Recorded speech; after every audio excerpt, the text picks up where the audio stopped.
रहमानिर्रहीम अस्सलाम वालेकुम बच्चों। अच्छा बच्चों, स्टार्ट के 2 मिनट आपने वीडियो को स्किप नहीं करना, आपने बड़े गौर से बात सुननी है। वेरी इंपॉर्टेंट चीज़ आपको बताने लगा हूँ। तो बच्चों, आज मैं आपको फेडरल बोर्ड 10th क्लास की केमिस्ट्री का न्यू सिलेबस बताऊँगा जो कि एसएलओज़ के अकॉर्डिंग है।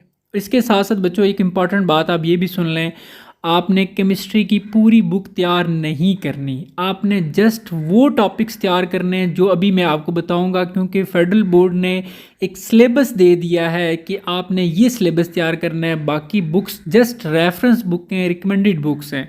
ठीक है, आपने अपनी तैयारी बच्चों जो है वो इस सिलेबस के अकॉर्डिंग करनी है। इसलिए मैं कह रहा हूँ कि आप एक काम करें, अभी 10th क्लास की केमिस्ट्री की बुक उठाएँ और आप एक लेड पेंसिल ले लें, साथ साथ टिक करते जाएं कि आपने ये टॉपिक्स तैयार करने हैं। ठीक है, तो आपका पेपर जो है वो इस सिलेबस के अकॉर्डिंग आएगा बच्चों, ना कि बुक के अकॉर्डिंग आएगा। बुक जस्ट एक रेफरेंस बुक है। तो चलें अभी बच्चों हम बात करते हैं, मैं कंप्लीट डिटेल इंशाल्लाह पूरी बुक की बताऊंगा। आप साथ साथ जो है वो टिक करते जाएं ताकि आपको समझ आ जाए। तो बच्चों जो आपका पहला चैप्टर है, चैप्टर 9 केमिकल इक्विलिब्रियम। ठीक है, उसमें से बच्चों आपने जो टॉपिक्स तैयार करने हैं वो एक 9.1, ज़रूरी नहीं है कि आपका वो मैथ्स का रहा हो कि ये 9.1 ही, आपने टॉपिक पे फोकस करना है। Reversible reaction and dynamic equilibrium एक और टॉपिक आपने ये प्रिपेयर करना है। इसके साथ साथ बच्चों आपने law of mass action and derivation of the expression for the equilibrium constant, ये आपका एक सेकंड टॉपिक होगा और ये इंपॉर्टेंट भी है। Equilibrium constant and its unit, और आपने नंबर 4 पे इंपॉर्टेंस ऑफ इक्विलिब्रियम कांस्टेंट। ये 4 टॉपिक आपने बच्चों, आपने जो आपकी बुक है यूनिट 1 जिसको आप कहते हैं, उसमें से आपने ये टॉपिक्स तैयार करना है। ये आपके फेडरल बोर्ड की एसएलओज के अकॉर्डिंग न्यू सिलेबस है जो कि फेडरल बोर्ड ने प्रोवाइड किया है। अब अगर नेक्स्ट चैप्टर 10 या जिसको आप चैप्टर 2 कहते हैं, इसकी बात करते हैं तो बच्चों acids and basis and salts. ठीक है, इसमें से आपने मेन जो है आपके पास 3 टॉपिक्स हैं, आगे इनके सब टॉपिक्स हैं। Concepts of acids and bases, तो बच्चों यहाँ पर 3 जो है वो मेन थ्योरीज हैं। Arrhenius concept of acid and base, Bronsted concept of acids and bases, और third one Lewis concept of acids and bases. ये 3 टॉपिक्स आपने अच्छे से तैयार करना है। और इसके बाद पीएच स्केल एक टॉपिक है, वो आपने तैयार करना है। और साल्ट के ऊपर आपने आ जाना है। साल्ट में बच्चों आपने 3 चीज़ें तैयार करनी है, उसकी प्रिपरेशन, उसकी जितनी भी टाइप्स हैं, और यूजेस ऑफ सम साल्ट्स। तो ये आपका चैप्टर 10 का जो है वो सिलेबस है। देखें बच्चों कितना आसान है और कितना मुख्तसर सर सिलेबस है। इसके बाद हम चैप्टर 11 की बात करते हैं बच्चे, ऑर्गेनिक केमिस्ट्री। ठीक है, तो ऑर्गेनिक केमिस्ट्री में आपने जो एक मेन टॉपिक है ऑर्गेनिक कंपाउंड्स का, वो तैयार करना है। फिर नंबर 2 आपने सोर्सेज ऑफ ऑर्गेनिक कंपाउंड्स, लेकिन सोर्सेज सारे बच्चों तैयार नहीं करने, जो मैं नाम बता रहा हूँ वो आपने तैयार करने हैं। कोयल, petroleum, natural gas, plants and synthesis in the lab, ये आपने तैयारी करनी है। उसके बाद आपने यूजेस ऑफ ऑर्गेनिक कंपाउंड्स, ये आपने डिटेल जो है वो तैयार करनी है, यूजेस भी तैयार करने हैं। 3 ये हो गए। 4th टॉपिक बच्चों अल्केन्स एंड अल्काइल रेडिकल, ये इंपॉर्टेंट भी है, यानी कि अल्केन्स और इससे अल्काइल रेडिकल कैसे बनते हैं, तो ये आपने तैयार करना है। और फंक्शनल ग्रुप वेरी इंपॉर्टेंट है, ये आपके पेपर में क्वेश्चन आता है। फंक्शनल ग्रुप बच्चों आपने सारे तैयार नहीं करना है। ठीक है, आप सुन लें कि आपने कौन कौन से तैयार करना है। आपने functional group containing carbon, hydrogen and oxygen, एक ये वाले तैयार करने हैं। दूसरा फिर आपने functional group containing carbon, hydrogen and nitrogen, और third one functional group containing carbon, hydrogen and halogens. और इसके साथ साथ आपने वो जिनके डबल और ट्रिपल बॉन्ड है। ठीक है, ये आपने फंक्शनल ग्रुप जो है बच्चों तैयार करने हैं। देखें ये भी कितना आसान और मुख्तसर सा सिलेबस है इस चैप्टर का। अब हम नेक्स्ट बात करते हैं जी बच्चों चैप्टर 12 की। तो चैप्टर 12 में बच्चों मेन जो है वो मेन 3 टॉपिक है, अल्केन, अल्कीन्स और अल्काइंस। अल्केन्स में बच्चों आपने क्या तैयार करना है, आपने अल्केन्स में उसकी प्रिपरेशन ये तैयार करना है। और प्रिपरेशन में आपने क्या क्या तैयार करना है, hydrogenation of alkenes and alkynes, ये एक मेथड है। दूसरा मेथड है रिडक्शन ऑफ अल्काइल हैलाइड्स, ये आपने अल्केन्स की प्रिपरेशन के तैयार करना है। उसके बाद आपने उसकी इंपॉर्टेंट रिएक्शन जो हैं वो पढ़ने, कौन कौन से, हेलोजिनेशन और कंबस्शन, ये आपने स्टडी करना है। बस ये आपका अल्केन्स में से होगा। और अल्कीन्स की बात करें तो बच्चों अल्कीन्स में भी आपने प्रिपरेशन करनी है तैयार। प्रिपरेशंस में आपने दो मेथड्स हैं उसके, dehydration of alcohols, dehydrohalogenation of alkyl halides, ये आपने तैयार करना है। और इसके साथ साथ आपने इंपॉर्टेंट रिएक्शन जो हैं इसके तीन हैं, addition of halogens, addition of hydrogen halides, oxidation with KMnO4, तो ये आपने तैयार करना है। और उसके बाद अल्काइंस है, अल्काइंस का भी बच्चे यही करना है, आपने प्रिपरेशन तैयार करनी है इसके दो मेन तरीक़ों से, dehalogenation of adjacent dihalides, dehalogenation of tetra halides.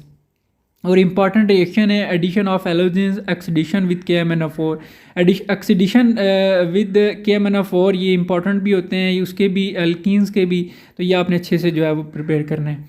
तो ये मैं आपके मेन जो है इस चैप्टर के। अब हम नेक्स्ट चैप्टर 13 की बात करते हैं बच्चों, बायोकेमिस्ट्री। तो बायोकेमिस्ट्री में आप देखें आपने क्या क्या तैयार करना है। मेन जो है आपके पास ये आपके सामने टॉपिक्स हैं, कार्बोहाइड्रेट्स। कार्बोहाइड्रेट्स में बच्चों आपने क्या तैयार करना है, मोनोसेक्राइड्स, ओलिगोसेक्राइड्स, पॉलीसेक्राइड्स, ये तीन उसकी टाइप समझ लें आप, और सोर्सेज और यूजेस, ये आपने तैयार करना है और आपका ये टॉपिक ख़त्म हो जाएगा। फिर आप प्रोटीन्स पे आ जाएँ। प्रोटीन्स में आपने amino acids as building blocks of protein और उसके सोर्सेज और यूजेस स्टडी करना है। लिपिड्स है, लिपिड्स फैटी एसिड्स के बारे में आप थोड़ा सा स्टडी करें और फिर सोर्सेज और यूजेस स्टडी करें इसके। और विटामिन्स की टाइप स्टडी करें और इम्पॉर्टेंस स्टडी करें। तो ये देखें कितना आसान है बच्चों। तो आप वैसे ही परेशान हुए हैं कि पता नहीं जी हमारा एसएलओस के अकॉर्डिंग पता नहीं क्या होगा, पता नहीं कैसे। बच्चों यार परेशान ना हुआ करो, आपको जो चीज़ें अभी मैं बता रहा हूँ ये प्रिपेयर करनी है, ठीक है। अच्छा, आप चैप्टर 14 की बात करो तो बच्चों इन्वायरमेंटल केमिस्ट्री 1, ठीक है, ये याद रखना, ये इन्वायरमेंटल केमिस्ट्री 1 जिसमें जो एटमॉस्फेयर वाला चैप्टर है वो बात करें। तो इसमें बच्चे आपने मेन आपके पास 5 टॉपिक है। नंबर 1 आपने कंपोजिशन ऑफ एटमॉस्फेयर, एटमॉस्फेयर की कंपोजिशन स्टडी करनी है, ठीक है, कैसे बनी हुई है, इसमें कौन कौन सी चीज़ें, ये सारा कुछ आपने स्टडी करना है। नंबर 2 आपने लेयर्स उसकी स्टडी करनी है। लेयर्स में देखें बच्चे उसमें उन्होंने आपको आसान कर दिया है, आपने 2 लेयर्स तैयार करनी है, ट्रोपोस्फेयर और स्ट्रेटोस्फेयर, ठीक है। और इसके साथ साथ आपने प्लूटेंट्स तैयार करने हैं। प्लूटेंट्स में क्या तैयार करना है, मेजर एयर प्लूटेंट्स हैं कौन कौन से और उनके सोर्सेज। ये एक टेबल भी बना हुआ है बच्चों केमिस्ट्री का, आप देख सकते हैं वहाँ से आप तैयारी करें, बहुत अच्छा सा आपको समझ आ जाएगा। और उसके बाद acid rain and its effect, simple, very simple. And last one ozone depletion and it's effects. देखें बच्चे कितना आसान है यार, आप एक एक चीज़ पे यहाँ से तैयारी, ये सोचें यहाँ से टॉपिक उठाएं उसको तैयार किसी भी बुक से कर लें, आप देखें नो प्रॉब्लम। अब चैप्टर 15 की बात करते हैं तो बच्चों इन्वायरमेंटल केमिस्ट्री 2, ये वाटर वाला चैप्टर है, ठीक है। तो इसमें बच्चों आपने के पास 4 मेन टॉपिक है। सबसे पहले वाटर, वाटर की आपने प्रॉपर्टीज़ स्टडी करनी है, प्रॉपर्टीज़ ऑफ वाटर। फिर आपने वाटर का एक टॉपिक है, सब टॉपिक है वाटर एज सॉल्वेंट, बस ये आपका टॉपिक ख़त्म हो जाएगा। फिर आपने सॉफ्ट एंड हार्ड वाटर को स्टडी करना है। सॉफ्ट एंड हार्ड वाटर्स में आपने उसकी टाइप स्टडी करनी है, types of hardness of water, ठीक है।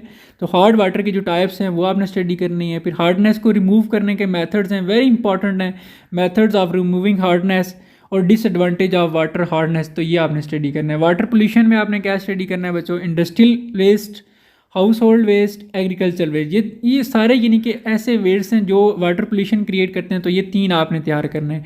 उसके बाद लास्ट टॉपिक है आपका वाटर बॉर्न डिजीज़, जो इसी से डिफरेंट डिजीज़ होती हैं वो आपने स्टडी करनी है बस। उसके बाद चैप्टर 16 की वजह से बात करें तो चैप्टर 16 में केमिकल इंडस्ट्रीज चैप्टर का नाम है। इसमें आपने सबसे पहले जो टॉपिक तैयार करना है वो basic metallurgical operations with reference to copper, ठीक है, ये तैयार करना है। इसमें आपने 3 बातें तैयार करनी है, कंसंट्रेशंस, एक्सट्रैक्शंस, इलेक्ट्रो रिफाइनिंग, ये आपकी 3 यानी कि मेथड समझ लें जो आपने तैयार करना है। उसके बाद manufacture of sodium carbonate bye Solvay process, very important topic है। इसमें आपने बच्चे क्या तैयार करना है, इसमें रॉ मटेरियल आपको पता हो कि सोडियम कार्बोनेट को तैयार करना है बाय सॉल्वे प्रोसेस, तो रॉ मटेरियल क्या है, बेसिक रिएक्शन कैसे होंगे और फ्लो शीट डायग्राम बनानी है आपने बस। उसके बाद आपका थर्ड टॉपिक होगा जी मैन्युफैक्चर ऑफ यूरिया। यूरिया में आपने इसी तरह स्टडी करना है रॉ मटेरियल, रिएक्शन और फ्लो शीट डायग्राम।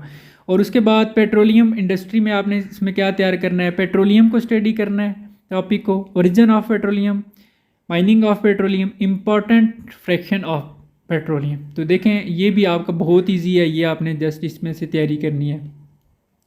तो इस तरह बच्चों आपका ये जो है वो चैप्टर कंप्लीट हो जाता है।